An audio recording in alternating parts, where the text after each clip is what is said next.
Secreción pancreática. El páncreas exócrino segrega aproximadamente 1 litro de líquido al día al lumen del duodeno.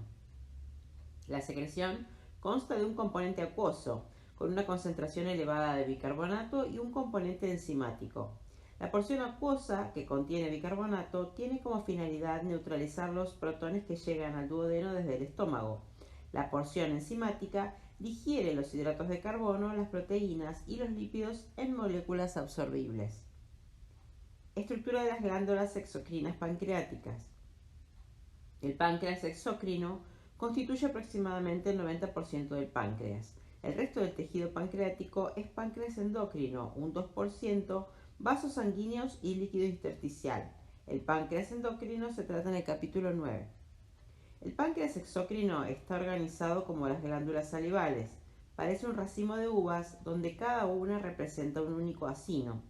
El acino es un extremo ciego de un sistema de conductos ramificado y está revestido de células acinales que segregan la porción enzimática de la secreción pancreática. Los conductos están revestidos de células ductales. Las células epiteliales ductales se extienden dentro de la región de las células centroacinales en el acino. Las células centroacinales y ductales segregan el componente acuoso que contiene bicarbonato de la secreción pancreática. El páncreas exócrino está inervado tanto por el sistema nervioso parasimpático como por el sistema nervioso simpático. La inervación simpática procede de los nervios postganglionales desde los plexos celíaco y mesentérico superior. La inervación parasimpática procede del nervio vago. Las fibras preganglionales parasimpáticas establecen sinapsis en el sistema nervioso entérico, mientras que las fibras postganglionales establecen sinapsis en el páncreas exócrino. La actividad parasimpática estimula la secreción pancreática y la actividad simpática inhibe la secreción pancreática. Es una diferencia del páncreas exócrino con las glándulas salivales, en las que tanto la actividad parasimpática como la simpática son estimuladoras. Formación de la secreción pancreática. Los componentes enzimático y acuoso de la secreción pancreática se producen mediante dos mecanismos distintos. Las enzimas se segregan en las células acinales, mientras que el componente acuoso es segregado por las células centroacinales y después es modificado por las células ductales. La secreción pancreática se lleva a cabo siguiendo los pasos siguientes. 1. Componente enzimático de la secreción pancreática, de las células acinales. La mayoría de las enzimas imprescindibles para la digestión de los hidratos de carbono, las proteínas y los lípidos son segregadas por el páncreas. La amilasa y las lipasas pancreáticas se segregan en forma de enzimas activas. Las proteasas pancreáticas se segregan en forma inactiva y se convierten en sus formas activas en el lumen del duodeno. Por ejemplo, el páncreas segrega tripsinógeno, el cual se convierte en tripsina, su forma activa en el lumen intestinal. Las funciones de las enzimas pancreáticas se detallan más adelante en este mismo capítulo en el apartado de la digestión de los nutrientes. Las enzimas pancreáticas se sintetizan en el retículo endoplasmático rugoso de las células acinales. Se transfieren al complejo de Golgi y a continuación a las vacuolas de condensación, donde se concentran en gránulos decimógenos. Así se almacenan hasta que un estímulo, por ejemplo, la actividad parasimpática o la colecistoquinina, desencadenan su secreción. Cuando las células acinales son estimuladas para secretar, los gránulos se desplazan a la membrana apical a través de una red citoesquelética, se fusionan con la membrana plasmática y su contenido es liberado al lumen acinar. Para el grupo de nutrientes de hidratos de carbono, en la saliva se encuentra la amilasa, en el estómago no hay digestión y en el páncreas también hay amilasa pancreática.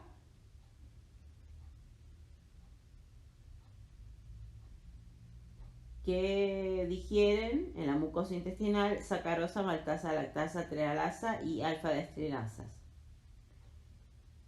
Para el grupo de proteínas, en la saliva no hay componentes, en el estómago hay pepsina y en el páncreas hay tripsina, quirimotripsina, carboxipeptidasa y elastasa.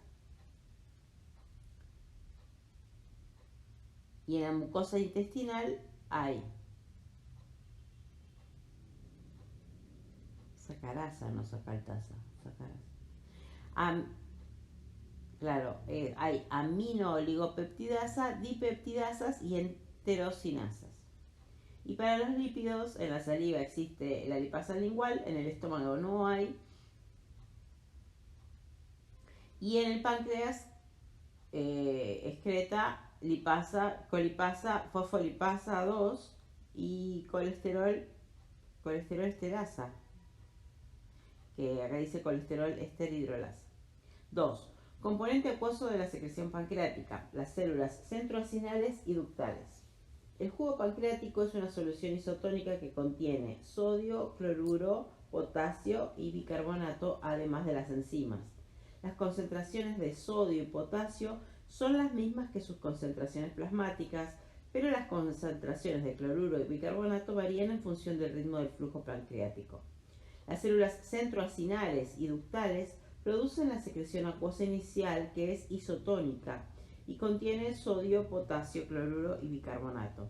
Esta secreción inicial es modificada a continuación por los procesos de transporte en las células epiteliales ductales del modo siguiente. La membrana apical de las células ductales contiene un intercambiador de cloruro bicarbonato y la membrana vasolateral contiene sodio, potasio ATPasa y un intercambiador de sodio protones. En presencia de la anhidrasa carbónica, el CO2 y el H2O, el agua, se combinan en las células para formar ácido carbónico. El ácido carbónico se disocia en hidrógenos o protones y bicarbonato. El bicarbonato se segrega en el jugo pancreático gracias al intercambiador de cloruro y bicarbonato en la membrana apical. Los protones se transportan hacia la sangre gracias a un intercambiador de sodio-protones en la membrana vasolateral. El resultado neto o la suma de estos procesos de transporte es la secreción neta de bicarbonato en el jugo pancreático ductal y la absorción neta de protones. La absorción de protones provoca la acidificación de la sangre venosa pancreática. Efecto del flujo sobre la composición del jugo pancreático. Las concentraciones de sodio y potasio en el jugo pancreático permanecen constantes cuando varía el ritmo del jugo pancreático, mientras que las concentraciones de bicarbonato y cloruro sí se modifican. Recuérdese que se observa una relación similar, aunque no idéntica, entre la composición de la saliva y el ritmo del flujo salival.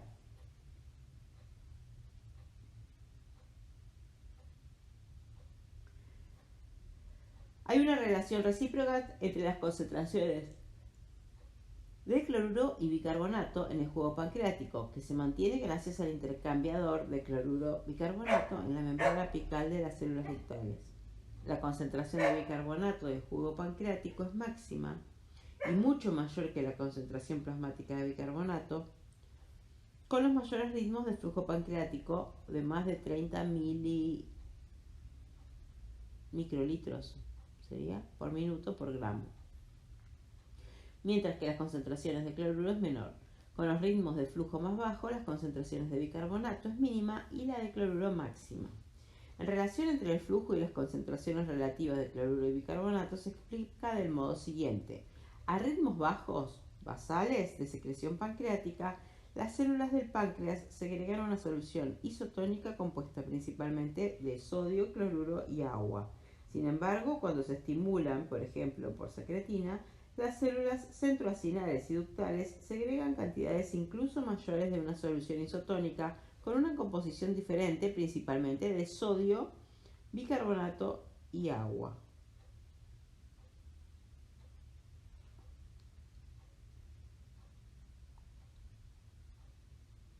Regulación de la secreción pancreática. La secreción pancreática cumple dos funciones. 1. Segregar enzimas necesarias para la digestión de hidratos de carbono, proteínas y lípidos. La porción enzimática de la secreción pancreática realiza estas funciones digestivas. Y 2. Neutralizar los protones en el quimo vertido al duodeno desde el estómago. La porción acuosa de la secreción pancreática contiene bicarbonato que desempeña la función neutralizadora. Por tanto, Es lógico que las porciones enzimática y acuosa estén reguladas por separado. La secreción acuosa es estimulada por la llegada de protones al duodeno, mientras que la secreción enzimática es estimulada por los productos de la digestión, péptidos pequeños, aminoácidos y ácidos grasos. Al igual que la secreción gástrica, la secreción pancreática se divide en las fases cefálica, gástrica e intestinal. En el páncreas, las fases cefálica y gástrica son menos importantes que la intestinal. En pocas palabras, la fase cefálica se inicia por el olfato, el gusto y el acondicionamiento y está mediada por el nervio vago. La fase cefálica produce principalmente una secreción enzimática. La fase gástrica se inicia por la distensión del estómago y también está mediada por el nervio vago. La fase gástrica produce principalmente una secreción enzimática. La fase intestinal es la más importante y la responsable de aproximadamente el 80% de la secreción pancreática. Durante esta fase se estimula tanto la secreción enzimática como la acuosa. En la figura 8.23 se muestra la regulación hormonal y nerviosa de las células acinales y ductales en la fase intestinal. Células acinales, secreción enzimática. Las células acinales pancreáticas tienen receptores para la colecistoquinina, receptores CCK1 y receptores muscarínicos para la acetilcolina. Durante la fase intestinal, la CCK, la colecistoquinina, es el estimulante más importante para la secreción enzimática. Las células 1 o I son estimuladas para segregar colecistoquinina por la presencia de aminoácidos, péptidos pequeños y ácidos grasos en el lumen intestinal. De los aminoácidos que estimulan la secreción de CCK, los más potentes son la fenilalanina, la metionina y el triptófano. La fenilalanina y el triptófano son aromáticos. Además, la acetilcolina estimula la secreción enzimática y potencia la acción de la CCK a través de reflejos vagovagales. Células ductales, secreción acuosa de sodio, bicarbonato y agua. Las células ductales pancreáticas tienen receptores para colecistoquinina, acetilcolina y la secretina, que es segregada por las células S del duodeno y es estimulante principal. Es estimulante principal de la secreción acuosa rica en bicarbonato. La secretina se segrega en respuesta a la presencia de protones en el lumen del intestino, la cual señala la llegada del quimoácido desde el estómago. Para garantizar que las lipasas pancreáticas se activaran, porque se inactivan a pH bajos, el quimoácido necesita ser neutralizado rápidamente por el jugo pancreático que contiene bicarbonato. Los efectos de la secretina son potenciados tanto por la CCK como por la acetilcolina. La presencia de grasa en el intestino delgado distal indica que la fase intestinal de la digestión está concluyendo e inhibe la secreción pancreática. Los mediadores son el péptido inhibidor gástrico, secretado por las células endocrinas del íleon, y la somatostatina. Secreción biliar. La bilis es necesaria para la digestión y la absorción de los lípidos en el intestino delgado. Si se comparan con los hidratos de carbono y las proteínas, los lípidos plantean problemas especiales para su digestión y absorción, ya que son insolubles en agua. La bilis, una mezcla de sales biliares, pigmentos biliares y colesterol, resuelve este problema de insolubilidad. La bilis se produce y se segrega en el hígado, se almacena en la vesícula biliar y se expulsa hacia el lumen del intestino delgado cuando se estimula la contracción de la vesícula biliar. Las sales biliares emulsionan los lípidos en el lumen del intestino preparándolas para la digestión y a continuación solubilizan los productos de la digestión de los lípidos en paquetes denominados micelas mixtas. Generalidades del sistema biliar. Los componentes del sistema biliar son el hígado, la vesícula biliar y el conducto biliar, el duodeno, el íleon y la circulación portal. En este apartado comentaremos una serie de generalidades del sistema mediante la descripción detallada de los pasos en apartados posteriores. Los hepatocitos del hígado sintetizan y segregan continuamente los constituyentes de la bilis. Ese es el paso 1. Los componentes de la bilis son las sales biliares, el colesterol, los fosfolípidos, los pigmentos biliares, los iones y el agua.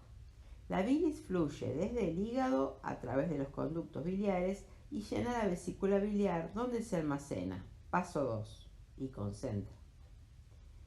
A continuación, la vesícula biliar concentra las sales biliares gracias a la absorción de agua e iones. La colecistoquinina se segrega cuando el quimo alcanza el intestino delgado. La colecistoquinina tiene dos acciones diferentes, pero coordinadas sobre el sistema biliar. Estimula la contracción de la vesícula biliar y la relajación del esfínter de Oddi, forzando a la bilis almacenada a fluir desde la vesícula biliar hacia el lumen del duodeno. Paso 3. Las sales biliares emulsionan y solubilizan los lípidos de la dieta en el intestino delgado. Las sales biliares recirculan al hígado a través de la circulación enterohepática. Paso 4. Cuando se ha completado la absorción de los lípidos. Entre los pasos de la circulación enterohepática está la absorción de las sales biliares desde el ilion hacia la circulación portal, el vertido de vuelta al hígado y la extracción de las sales biliares desde la sangre portal por parte de los hepatocitos. Paso 5. La recirculación de las sales biliares hasta el hígado reduce la demanda de que se sinteticen sales biliares nuevas. Aproximadamente se recircula un 95%. Y el 5% restante se excreta. El hígado debe reponer solo el porcentaje pequeño de las sales biliares que se excretan por las heces, el 5%. Composición de la bilis. Como ya se ha señalado, la bilis es segregada continuamente por los hepatocitos. Los constituyentes orgánicos de la bilis son las sales biliares, un 50%, los pigmentos biliares como la bilirrubina, hay otro más, el colesterol, un 4%, y los fosfolípidos, un 40%. La bilis contiene además electrolitos y aguas secretadas por los hepatocitos que revisten los conductos biliares. Las sales biliares, incluidos los ácidos biliares, constituyen el 50% del componente orgánico de la bilis. La cantidad total de sales biliares es de aproximadamente 2,5 gramos, entre los que se incluyen las sales biliares en el hígado, los conductos biliares, la vesícula biliar y el intestino. Como se muestra en la figura 8.25, los hepatocitos sintetizan dos ácidos biliares primarios a partir del colesterol, el ácido cólico y el ácido quenodesoxicólico. Cuando estos dos ácidos biliares primarios se segregan al lumen del intestino, una porción de cada uno de ellos es deshidroxilada por las bacterias intestinales para producir dos ácidos biliares secundarios, el ácido desoxicólico y el ácido lactocólico. De este modo, hay un total de 4 ácidos biliares en las cantidades relativas siguientes: ácido cólico mayor que ácido quenodesoxicólico, mayor que ácido desoxicólico, mayor que ácido litocólico. ¿Por qué dije lacto? Litocólico. El hígado conjuga los ácidos biliares con un aminoácido glicina o taurina para formar las sales biliares.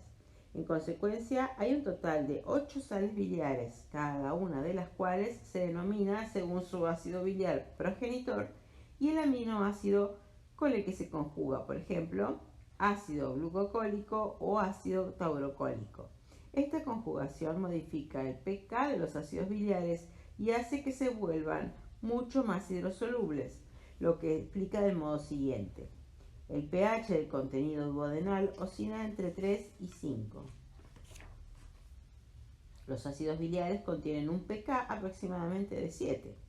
Así, el pH duodenal, la mayoría de los ácidos biliares, estará en su forma no ionizada, como HA, que es insoluble en agua. Por otra parte, las sales biliares tienen unos pK que oscilan entre 1 y 4.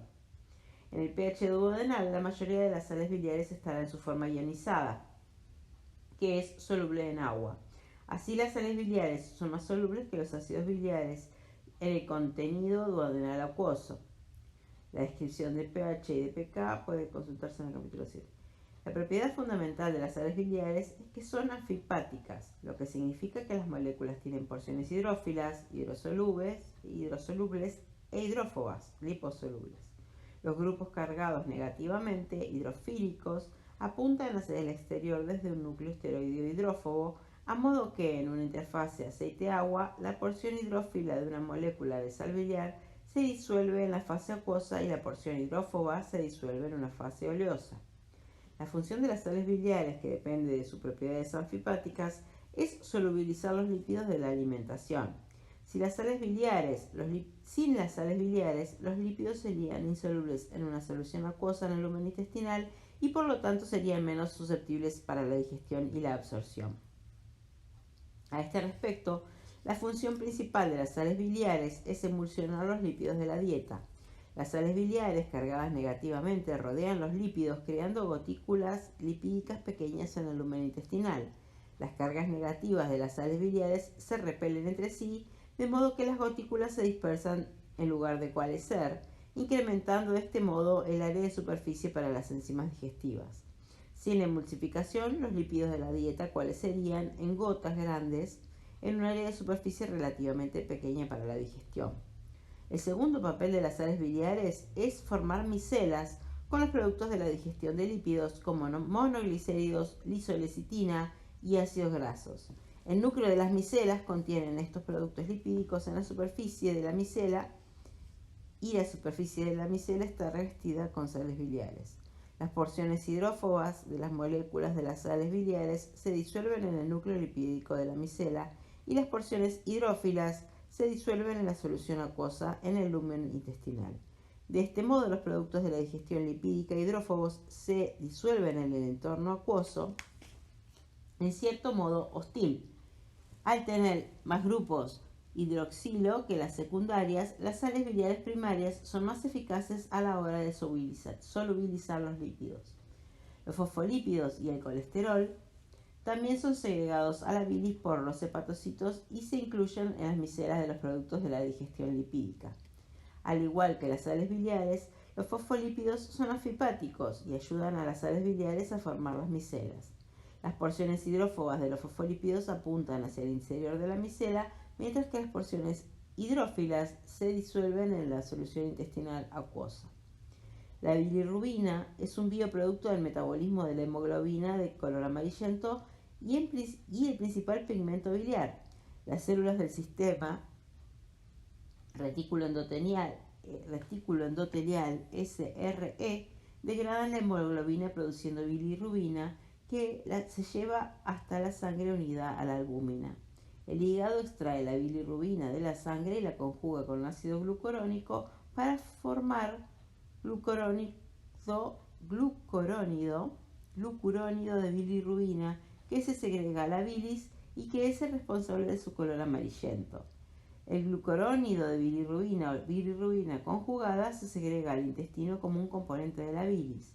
El glucurónido de bilirrubina se convierte de nuevo a bilirrubina en el lumen intestinal, convirtiéndose a continuación en urobilinógeno gracias a la acción de bacterias intestinales.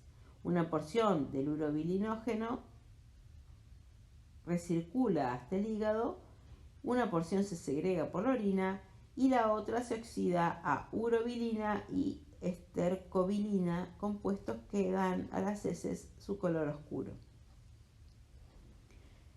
Los iones y el agua se segregan a la bilis desde las células epiteliales que revisten los conductos biliares. Los mecanismos secretores son los mismos que los de las células ductales. La secretina estimula la secreción de iones y agua por los conductos biliares, al igual que los conductos pancreáticos.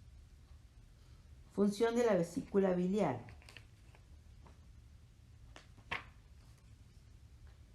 La vesícula biliar desempeña las tres funciones siguientes: almacena la bilis, la concentra y cuando se estimula su contracción, la expulsa hacia el lumen del intestino delgado. Llenado de la vesícula biliar. Ya se ha indicado antes que los hepatocitos y las células ductales producen bilis continuamente. A medida que se va produciendo bilis en el hígado, fluye a través de los conductos biliares hacia la vesícula biliar, donde se almacena para una liberación posterior. Durante los periodos interdigestivos, la vesícula biliar puede llenarse gracias a que se relaja y al que el esfínter de Olby está cerrado. Concentración de la bilis. Las células epiteliales de la vesícula biliar absorben iones y agua de forma isosmótica, del mismo modo que los procesos de reabsorción isosmóticos, y tienen lugar en el túbulo proximal del riñón. Como no se absorben los componentes orgánicos de la bilis, va concentrándose a medida que se va eliminando el líquido isosmótico. Eyección de bilis. La eyección de la bilis desde la vesícula biliar comienza en los 30 minutos posteriores a la ingestión de alimento. El estímulo principal para la eyección de bilis es la colecistoquinina, o CCK, que es segregada por las células 1 en respuesta a aminoácidos, péptidos pequeños y ácidos grasos. Como ya se ha indicado, la CCK desempeña dos efectos simultáneos que dan lugar a la eyección de la bilis desde la vesícula biliar. 1. Contracción de la vesícula biliar y 2. La relajación del esfínter de Oddi, un engrosamiento del músculo liso del conducto biliar, a su entrada en el duodeno. La bilis es expulsada en forma de chorros pulsátiles, no como una corriente continua. El patrón pulsátil se debe a las contracciones rítmicas del duodeno. La bilis es expulsada cuando el duodeno está relajado y la presión es baja. La bilis no se expulsa contra una presión mayor cuando el duodeno está contrayéndose y la presión duodenal es más alta. Circulación enterohepática de las sales biliares. En condiciones normales, la mayor parte de las sales biliares segregadas recircula hacia el hígado a través de la circulación enterohepática, es decir, la circulación entre el intestino y el hígado, en lugar de ser excretada por las heces. Los pasos de la circulación enterohepática son los siguientes. 1. En el ileón, las sales biliares son transportadas desde el lumen intestinal hacia la sangre portal gracias a cotransportadores de sodio, sales biliares. Es significativo que este paso de la recirculación se localice en el intestino delgado terminal, en el ileón, de manera que las sales biliares están presentes en concentraciones altas a lo largo de todo el intestino biliar para maximizar la digestión y la absorción de los lípidos. 2. La sangre portal transporta las sales biliares hasta el hígado. 3. El hígado extrae las sales biliares de la sangre portal y las añade a la reserva de ácidos biliares y sales biliares hepáticas. Por tanto, el hígado debe reemplazar mediante síntesis solo un pequeño porcentaje de sales biliares que no recirculan, eso es, se excretan por las heces. Las pérdidas fecales rondan los 600 miligramos por día de las reservas total de sales biliares de 2,5 gramos. El hígado sabe qué cantidad de ácidos biliares nuevos debe sintetizar a diario, ya que la síntesis de ácidos biliares está bajo el control de una retroalimentación negativa de las sales biliares. La enzima limitadora del ritmo de la vía biosintética es la colesterol 7-alfa hidroxilasa. Es inhibida por las sales biliares. Cuando recirculan al hígado cantidades mayores de sales biliares, disminuye la demanda de su síntesis y se inhibe la enzima. Cuando recirculan al hígado cantidades menores de sales biliares, aumenta la demanda de la síntesis y se estimula la enzima. La recirculación de las sales biliares hasta el hígado estimula también la secreción biliar, lo que se denomina efecto colerético. La recirculación de las sales biliares hasta el hígado en las personas que se han sometido a una resección ileal, una extirpación del ileón, está interrumpida y se excretan por las heces grandes cantidades de sales biliares. Las pérdidas fecales excesivas disminuyen la reserva total de sales biliares y ácidos biliares, ya que la síntesis de ácidos biliares nuevos, aunque está sumamente estimulada, no puede mantener el mismo ritmo que las pérdidas. Una consecuencia de la disminución del contenido de sales biliares es el deterioro de la absorción de lípidos de la alimentación y el desarrollo de esteatorrea. Ver el cuadro 8.1. Cuadro 8.1. Fisiología clínica, resección del ileón. Descripción del caso. A una mujer de 36 años se le ha extirpado el 75% del ileón después de una perforación secundaria de una enfermedad de Crohn grave. Es una enfermedad inflamatoria crónica del intestino. En su tratamiento postquirúrgico se programa la administración mensual de vitamina B12 por vía parenteral. Después de la cirugía Sufre diarrea y observa gotitas aceitosas en las heces. Su médico le prescribe colestiramina para controlar la diarrea, pero sigue presentando esteatorrea. Explicación del caso. La enfermedad de Crohn grave de esta mujer le ha provocado una perforación intestinal que ha requerido una ileostomía subtotal, con extirpación de la porción terminal del intestino delgado.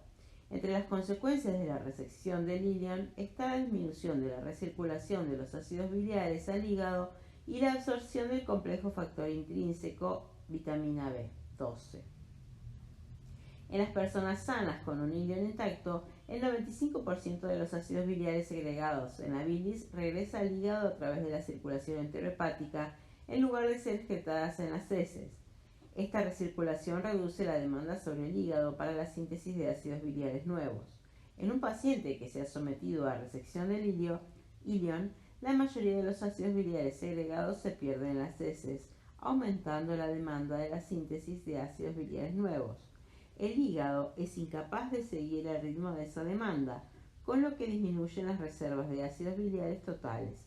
Como las reservas están reducidas, se agregan cantidades insuficientes de ácidos biliares al intestino delgado, quedando afectado tanto la emulsión de los lípidos de la alimentación como la formación de micelas para la absorción de los lípidos. Como consecuencia, se excretan lípidos de la alimentación en las heces, observándose como gotitas oleosas o esteatorrea. Esta paciente ha perdido otra función importante del ilion, como es la absorción de vitamina B12. Normalmente, el ilion es un lugar de absorción del complejo factor intrínseco vitamina B12. El factor intrínseco es segregado por las células parietales gástricas, forma un complejo estable con la vitamina B12 de la alimentación y a continuación el complejo se absorbe en el ilion. La paciente es incapaz de absorber la vitamina B12 y debe recibir inyecciones mensuales, con lo que se obvia la vía de absorción intestinal. La diarrea de la paciente se debe en parte a las elevadas concentraciones de ácidos biliares en el lumen del colon, porque no recirculan. Los ácidos biliares estimulan la secreción de cloruro dependiente de AMP cíclico en las células epiteliales del colon. Cuando se estimula la secreción de cloruro y de sodio, y el agua sigue el cloruro hacia el lumen provocando una diarrea secretoria, a veces llamada diarrea de ácidos biliares. Tratamiento. La colestiramina utilizada para tratar la diarrea de ácidos biliares se une a estos ácidos en el colon. En su forma unida, los ácidos biliares no estimulan la secreción de cloruro ni provocan diarrea secretora. Sin embargo, el paciente seguirá teniendo esteatorrea.